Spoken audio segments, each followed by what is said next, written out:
Exam centre की हालत है आजकल तो इस पे मीम भी बनने लगे हैं कि दादी अम्मा एक डंडा लेकर के यहाँ पे इसकी रखवाली कर रही है। यहाँ पे आप देख सकते हैं एसएससी का नोटिस लगा हुआ है कि एसएससी का एग्जाम सेंटर है। कंप्यूटर सही से काम नहीं कर रहे हैं। पेन जो 2 रुपए का 1 रुपए का पेन आता है वो पेन घिसने पर चल ही नहीं रहा है वो पेन। और एग्जाम सेंटर में जब ऐसा होता है इरिटेशन इतनी होती है, एक एक सेकंड बहुत कीमती होता है बच्चे के। एग्जाम हॉल में रील बनाई जा रही है। बिल्कुल, मतलब आप सोचिए यहाँ पे बायोमेट्रिक इशू आ रहा है। मतलब बहुत सारे बच्चे जो है हॉल में पहुंच चुके हैं एग्जाम देने, लेकिन बहुत सारे बच्चों का बायोमेट्रिक इशू आ रहा है। आप भी यही चाहते हैं तो yes thumbs up, yes sir हम यही चाहते हैं, जरूर लिखिएगा कमेंट सेक्शन में। पर्याप्त समय लेकर के सिलेबस को ध्यान में रखते हुए आप पेपर को बनाइए। लास्ट ईयर जिस तरह से 15 से 16 क्वेश्चन डिलीट किए गए वैसे फिर से ना हो, जिससे कि हाई कट ऑफ गया और हाई कट ऑफ के वजह से जो बच्चे एलिजिबल थे, जो बच्चे उसकी पोस्ट के लिए काबिल थे, उनका भी सिलेक्शन नहीं हुआ। Hello everyone and welcome to engineers वाला। यार एसएससी जेई का सिर्फ 3 महीने, इनफैक्ट 3 महीने भी नहीं बचे हैं सही तरीके से बताऊं।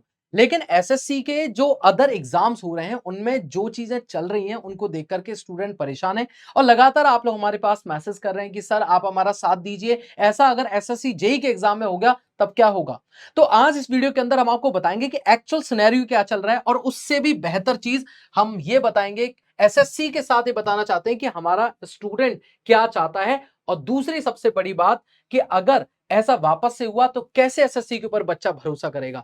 एक बात आप हमेशा दिमाग में रखिए, हम हमेशा से आप लोगों के साथ थे और आज भी हम आपके साथ में हैं। इस वीडियो को शुरू करते हैं। देखो जैसा कि आप लोगों को पता है अभी एसएससी में काफी ज्यादा बहुत ही शर्मिंदगी वाली हरकतें हुई जो बिल्कुल भी एक्सेप्टेबल नहीं है। एक स्टूडेंट को एग्जाम सेंटर पर पिटाई हुई, इस तरीके से उसकी हालत की गई जो कि पूरे साल मेहनत करके एग्जाम देने गया होगा। ठीक है, ये बहुत ही गलत चीज है। लेकिन इससे भी हम आप लोगों को जो इससे कोई सिंपैथी नहीं क्रिएट करना चाहते, हम एक्चुअल सिनेरियोज के ऊपर डिस्कस करना चाहते हैं। एक्चुअल सिनेरियोज का मतलब यह है कि अभी फिलहाल में एक्चुअल प्रॉब्लम्स क्या आ रही क्या है, हो रहा है, ठीक है। एक्चुअल प्रॉब्लम्स की मैं बात करूं तो जब बच्चा एग्जाम सेंटर में पेपर देने जा रहा है तो पहली बात तो एग्जाम सेंटर की हालत देख लीजिए एक बार आप।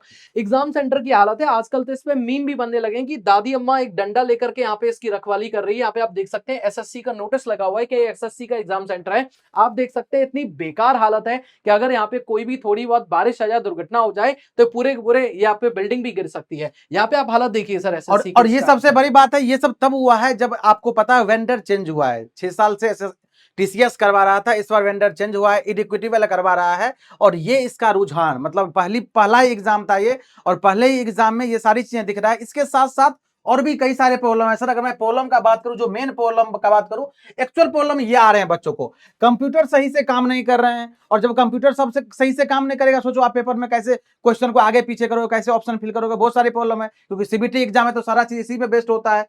इनकम्प्लीट क्वेश्चन, फिगर गायब है। अगर फिगर वाला क्वेश्चन है तो फिगर ही प्रॉपर नहीं दिख रहा है, आप उसका आंसर क्या करोगे पता ही नहीं चल रहा है कुछ भी।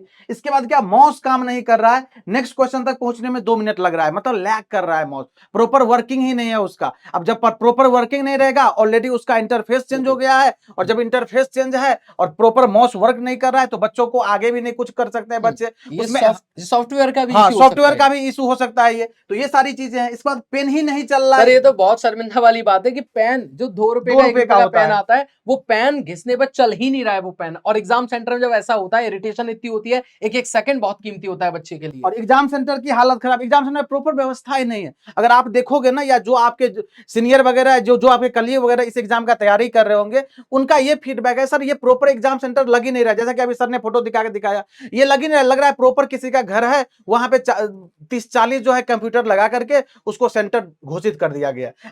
ऐसा सुविधा यहाँ दिया गया। प्रॉपर सिक्योरिटी चेक की कोई सुविधा नहीं है, धांधली होने की संभावना है। और सबसे बड़ी बात, बच्चों ने इतना तक बोला है सर वहां पे प्रॉपर सिक्योरिटी भी चेक नहीं हो रहा है। जो वहां पे लोग हैं वो मोबाइल यूज कर रहे हैं, बहुत सारे लोग तो ऐसे जो अंदर मोबाइल लेके भी गए हैं, उसको कोई प्रॉपर चेक नहीं हुआ। कि इम्प्रॉपर ट्रेनिंग ऑफ इन्विजिलेटर के बारे में बात करें तो ये इन्विजिलेटर है, ये खुद बता रहे हैं कि हम भाई एसएससी के एग्जाम सेंटर में हैं और हम एग्जाम में इन्विजिलेटर जो है बन चुके हैं। एग्जाम हॉल में रील बनाई जा रही है। बिल्कुल, मतलब आप सोचिए कि जब स्टूडेंट को और टीचर को, इन्विजिलेटर को, दोनों को अलाउड ही नहीं है तो फोन अंदर गया कैसे। ठीक है, तो ये सबसे बेकार चीज है। और यहाँ पर तो एग्जाम के लीक होने की या फिर चीटिंग होने की संभावना सीधी सीधी दिखाई दे रही है। इसके अलावा अगर मैं आपसे बात करूं, यहाँ पे बायोमेट्रिक इशू आ रहा है। मतलब बहुत सारे बच्चे जो है हॉल में पहुंच चुके हैं एग्जाम देने, लेकिन बहुत सारे बच्चों का बायोमेट्रिक इशू आ रहा है, बायोमेट्रिक नहीं हो रहा है। इसके कारण से नॉइज डिस्टर्बेंस, मतलब जो बच्चे जिनका बायोमेट्रिक नहीं हुआ वो शोर मचा रहे हैं, जिसके कारण से बाकी बच्चे भी, इवन दोनों के साथ ही अनफेयर हो रहा है। ठीक है, अगले पॉइंट के ऊपर अगर डिस्कशन किया जाए तो एक और पॉइंट जो यहाँ पे जरूरी है जान लेना आप लोगों के लिए, भाई एसएससी आपने ऐसा क्यों किया? देखो 3 सेंटर भरवा रहा है एसएससी, लेकिन एग्जाम सेंटर कहां दे रहे? कुछ चौथे ही शहर में जिसके बारे में बच्चों को पता नहीं। 500 600 700 हजार किलोमीटर दूर आप लोगों के एग्जाम सेंटर दिए जा रहे हैं। उसके अलावा क्वेश्चन लेवल एआई के बस की बात है ही नहीं, तो एआई चूज कर रहे हैं। आप देखिए एग्जाम का लेवल, मतलब आजकल तो ऐसा हो रहा है, जो अभी फेज 13 के पेपर हुए सर, दोनों आज का पेपर भी वही, कल का पेपर भी वही, क्या हालत हो रखी है पता नहीं। इसके अलावा new interface and system, lag से बच्चे परेशान। न्यू इंटरफेस आपने दे तो दिया, लेकिन न्यू इंटरफेस सही से काम तो करे। हो सकता है माउस सच में खराब ना हो, सारे माउस थोड़ी ना खराब होंगे, इंटरफेस आपका सॉफ्टवेयर खराब है। इसके अलावा बिना इंफॉर्मेशन के एग्जाम कैंसिल हो गया। जैसे ही बच्चा वहां पे पहुंचा, एक नोटिस चिपका दिया भाई बाहर, और पहुंचते ही आपको पता चला है 400 किलोमीटर आप चले गए। उसके बाद पता चला है कि भैया मैं तो यहां से घर वापस जाना है, बिना एग्जाम दिए पता ही नहीं चल रहा है क्या सेंटर है, कहां सेंटर है। इवन एक बच्चे ने तो ऐसा लिखा कि सर एग्जाम सेंटर जब मैंने सर्च किया तो वो तो नदी में जाकर के खुल रहा है। आजकल मीम पे की कहानी चलने लगी है एसएससी के नाम पर, जो एक बहुत ही ज्यादा रेपुटेड ऑर्गेनाइजेशन है। इवन इससे उम्मीद की जाती है कि हमारा करियर सुधारने में इसका बहुत बड़ा योगदान होगा, लेकिन यहाँ पे उल्टा होता हुआ दिखाई और ये सब होने के बावजूद जो बच्चे एसएससी जेईई एग्जाम का तैयारी कर रहे हैं, या एसएससी का जो भी एग्जाम आने वाले दिनों में है ना, उसके मन में बहुत डायलमा वाला सिचुएशन है। अगर मैं बात करूं एसएससी जेईई को लेकर के, तो अगर इस वीडियो को देख रहे हैं तो आप सभी बच्चे इस वीडियो के नीचे कमेंट करके बताइएगा आप क्या चाहते हैं। और देखो यहाँ पे कुछ पॉइंटर हम लोगों ने डिस्कशन करके लिखे हैं यहाँ पे, ये 1 बाय 1 पॉइंटर, देखो स्टूडेंट क्या चाहते हैं। अगर इस वीडियो को देख रहे हो तो सबसे पहली बात, हमारी साल भर की मेहनत आयोग की गलती से बर्बाद नहीं की जाए। देखो एक गलती, बच्चे कितने साल से मेहनत कर रहे हैं, कोई 1 साल से, कोई 2 साल से, कोई 3 साल से तैयारी कर रहे हैं। क्योंकि आपको पता है ये सरकारी एग्जाम जो होता है ना, एसएससी का एग्जाम, एसएससी जेईई का exam, lower middle class family ही तो तैयारी करता है। और ये इतने सालों से बच्चे तैयारी कर रहे हैं, इतने लाखों बच्चे तैयारी कर रहे हैं, और एक गलती होगा कमीशन का जिससे बच्चों का साल भर की मेहनत बर्बाद हो जाती है। दूसरा पॉइंट यहां पे दिख रहा है, जब तक सभी व्यवस्था ठीक नहीं हो एसएससी को एग्जाम नहीं करवाना चाहिए। मतलब सही से सारी चीजें जब तक ठीक ना हो तब तक एग्जाम ना करवाएं, ये ज्यादा बेटर है। क्योंकि ऐसे में बच्चे के साथ क्या होता है ना, बच्चे सेंटर विजिट करते हैं, वहां पे जा पता चला एग्जाम कैंसिल हो गया, भाई वहां तक पहुंचने में पैसे खर्च लगते हैं। और आपने सेंटर पता नहीं, जो 3 सेंटर फिल करवा रहे हो उससे भी दूर दे रहे हो सेंटर, 1000 किलोमीटर दूर बच्चों का सेंटर है, 800 किलोमीटर के सेंटर है। अब वहां तक बच्चा पहुंचे और वहां पे फिर वहां से वापस खाली हाथ लौटने में ना बहुत दर्द भी होता है और पैसे भी बर्बाद होते हैं। इतने पैसे बच्चों के पास होते नहीं। और सर एक बात यह है कि भाई एग्जाम, इसलिए बात ये, सेकंड स्टूडेंट की डिमांड, सबसे बड़ी डिमांड, कारण क्या है इसका? इसका कारण यह है कि यार देखो एसएससी जेईई का एग्जाम ना एक बार होता है पूरे साल में, अगर एक बार में भी अगर एग्जाम कैंसिल हो रहा है तो ये बहुत गलत चीज है।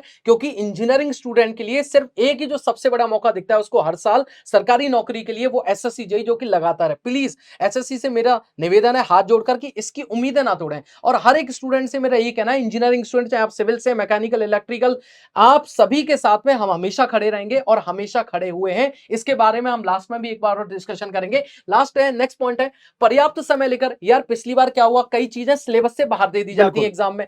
तो अब बच्चे का ये कहना है जब हमारी बात हुई ना तो सारे क्वेश्चन निकल के आए, हम ऐसी नहीं बात करें। इवन इनफैक्ट आप बताइएगा भी कि क्या आप भी यही चाहते हैं, तो yes thumbs up, yes sir हम यही चाहते हैं, जरूर लिखिएगा कमेंट सेक्शन में।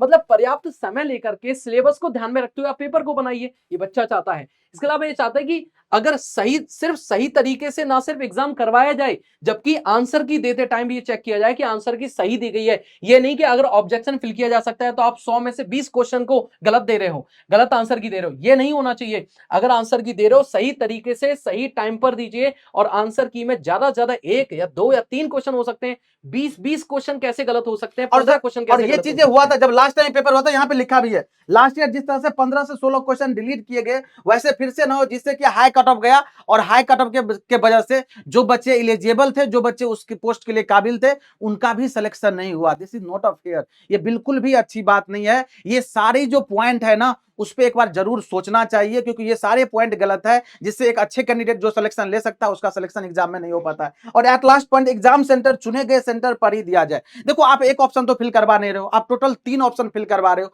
तीनों में से आपको जहां पे मिल रहा है वहां पे तो एटलीस्ट सेंटर दो। बच्चे को पैनिक तो मत करवाओ। बच्चे मेंटली प्रिपेयर होते हैं, जब सेंटर फिल करते हैं तो उसको पता होता है अगर ये नहीं मिले तो यहां चले जाएंगे, ये नहीं मिला तो यहां चले जाएंगे। तो इस चीज को थोड़ा ध्यान रखा जाए जिससे कि बच्चे पैनिक ना हो। अब इन सबके बाद एक कंक्लूजन निकल के आता है अभी जो माहौल चल रहा है सर, इस सब के लिए मुझे क्या करना चाहिए? तो देखो ये मुहिम ऑलरेडी चल रही है और बिल्कुल। ये मुहिम में हम सब लोग आपके साथ हैं। कमेंट बॉक्स में आप सारे लोग बताइएगा आप लोग भी सपोर्ट कर रहे हैं कि नहीं, आप लोगों का सोचना क्या है, इन सारी बातों को लेकर के आप लोग क्या सोच रहे हैं, डेफिनेटली इस वीडियो के नीचे कमेंट बॉक्स में बताइएगा। और बिल्कुल एक सर। चीज और देखिए, एसएससी जेई तक, क्योंकि अभी 3 महीने हैं, जरूर एसएससी के इस एडिक्विटी डिपार्टमेंट की आंख खुलेंगी और उसके बाद में जरूर व्यवस्थाएं सही होंगी।